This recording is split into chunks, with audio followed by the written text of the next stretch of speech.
Assalamualaikum warahmatullahi wabarakatuh. Salam sejahtera untuk kita semua. Kita kembali lagi bertemu pada media pembelajaran matematika kelas 9. Pada kesempatan ini yaitu bangun ruang sisi lengkung. Khususnya di sini adalah tabung. Sebelumnya kita berdoa menurut agama dan kepercayaannya masing-masing. Berdoa di dalam hati. Mulai. Selesai? Jangan lupa absen dulu ya. Oke, sudah siapkah kalian untuk mulai belajar? Ya, berarti buku paket, alat tulis, dan buku catatannya sudah lengkap semua. Baik, kita mulai saja. Tapi sebelumnya, apa saja sih yang akan dibahas pada bangun ruang sisi lengkung? Nah, jadi ada 3 ya. Satu unsur-unsur. Ya, unsur-unsur bangun ruang tabung, kerucut dan bola, luas serta volume bangun ruangnya, serta gabungan dan irisan dari bangun ruang sisi lengkung tersebut. Nah, pada kesempatan ini kita akan membahas tabung. Unsur-unsur tabung, kemudian luas selimut dan luas permukaan tabung, serta volume tabung. Di kelas 8, kita sudah belajar bangun ruang. Jenis bangun ruang ada 3, yaitu prisma, limas, dan bola. Ya. Nah, sekarang kita akan belajarnya bangun ruang sisi lengkung, yaitu tabung. Nah, sebelum dilanjutkan ke materi tabung, kita harus punya tujuan dulu. Apa sih tujuannya kita belajar tabung? Ya, tentu tidak lepas dari materi yang akan disampaikan. Berarti kita setelah belajar tabung ini bisa menyebutkan unsur-unsur tabung. Kemudian dapat menentukan luas selimut tabung, dapat menentukan luas permukaan tabung, dan dapat menentukan volume daripada tabung. Oke, kita lanjut. Nah, tabung. Tabung termasuk ke dalam prisma. Karena tabung mempunyai sifat atau ciri yang sama dengan prisma, yaitu adanya 2 sisi yang berhadapan, sejajar, dan kongruen. Ini identik. Alas dengan atasnya sama. Ya, maka tabung ini termasuk ke dalam prisma. Nah, kita lihat untuk mencari unsur-unsur prisma. Alas dan atasnya berbentuk lingkaran. Maka unsur lingkaran ada di sini.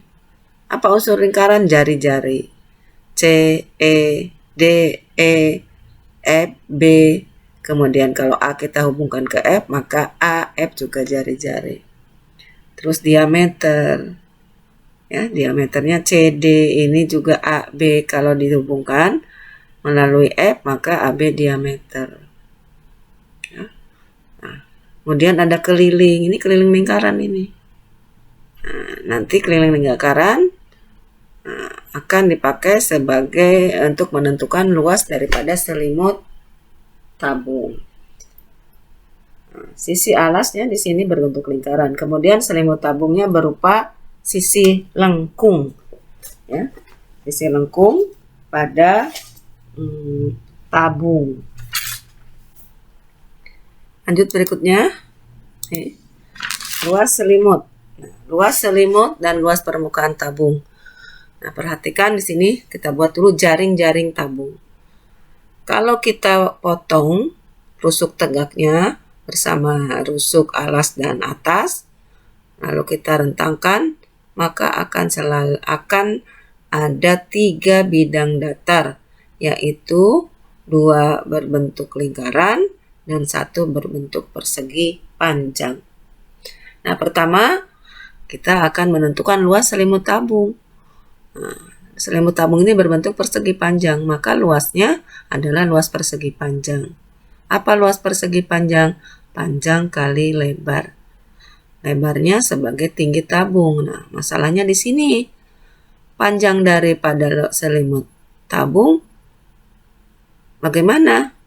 Oh, ternyata karena ini tadi direntangkan dan digunting menurut rusuk tegaknya, ternyata panjang daripada selimut tabung adalah sama dengan keliling lingkaran. Oke, kita lihat di sini. Tuh. Ya. Jadi luas selimut lingkaran adalah panjang kali lebar 2 pi r kali T. Selanjutnya untuk menentukan luas permukaan tabung. Untuk menentukan luas permukaan tabung kita harus tahu dulu ada berapa banyak sisi pada bangun ruang itu. Kemudian masing-masing tabung itu berbentuk apa. Selanjutnya harus tahu rumus luasnya. Ya, rumus luas daripada bidang datar tersebut. Nah, ini ada 3. 2 berbentuk lingkaran, 1 berbentuk persegi panjang. Jadi luas permukaan tabung itu berarti menjumlahkan seluruh ruas sisinya, yaitu 2 kali luas lingkaran ditambah luas selimut tabung. Jadi 2 pi r kuadrat ditambah 2 pi r T. Nah, kita lihat di sini selanjutnya adalah volume tabung. Nah, volume tabung, karena tabung termasuk ke dalam prisma, maka volume tabung sama dengan volume prisma, yaitu luas alas kali tinggi. Alasnya berbentuk lingkaran, berarti luas lingkaran yaitu pi r kuadrat yang dikalikan tinggi tabung. Nah, kita cek pemahamannya dalam penggunaan rumus-rumus tersebut, yaitu dengan contoh soal. Diketahui nih jari-jari sebuah tabung 20, kemudian tingginya 40. Dengan nilai pi yang sama dengan 3,14, tentukanlah di sini A luas selimut tabung, B luas permukaan tabung, C volume tabung. Lalu kita tulis pada pembahasan yang diketahui, kemudian yang ditanyakan, lalu jawab. Ya, luas selimut tabung tadi rumusnya 2 pi r T. Masukkan nilainya, lalu sederhanakan, maka diperoleh nilai 5024 cm per segi. Untuk yang B, permukaan tabung. Tadi 2 kali, ini luas selimut tabung 2 pi r T, kemudian 2 kali luas lingkaran berarti 2 pi r kuadrat. Ya, masukkan nilainya, kemudian sederhanakan, diperoleh 7536 cm persegi. Yang ketiga, volume tabung. Volume tabung pi r kuadrat T. Ya. Masukkan juga sama yang diketahui, lalu sederhanakan, maka hasilnya adalah 50.240 cm kubik. Ya, itu adalah contoh soal daripada tabung. Nah, kita lihat buat kesimpulannya. Tadi ada 4 ya, unsur tabung, berarti sudah tahu semua. Ada jari-jari, ada diameter, ada tinggi tabung. Kemudian ada alas yang berbentuk lingkaran dan atas juga berbentuk lingkaran, serta sisi lengkung yang berbentuk persegi panjang.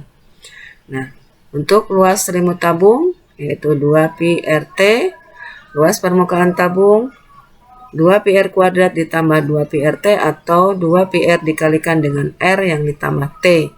Kemudian volume tabung pi r kuadrat T dengan R-nya adalah jari-jari dan T adalah tinggi. Ya, bagaimana hari ini belajarnya? Mudah-mudahan yang Ibu sampaikan dapat kalian terima dengan baik sebagai latihan untuk pemahaman kalian. Bisa kalian kerjakan atau lihat dulu contoh-contoh soal yang ada pada buku paket di halaman 270 sampai dengan 280. Kemudian kamu coba latihannya, yaitu latihan 5.1 di halaman 280 juga. Ya. Jangan lupa besok kita kalian baca juga untuk pertemuan berikutnya, yaitu tentang kerucut, ya. Jadi sama seperti tabung, unsur-unsurnya, luas selimut tabung, luas selimutnya, luas permukaannya, serta volumenya. Sampai ketemu lagi nanti pada minggu depan. Ya, kalau ada yang mau ditanyakan, silakan japri Ibu, ya, atau buka GCR-nya. Dari Ibu, Cukup sekian. Terima kasih. Assalamualaikum warahmatullahi wabarakatuh.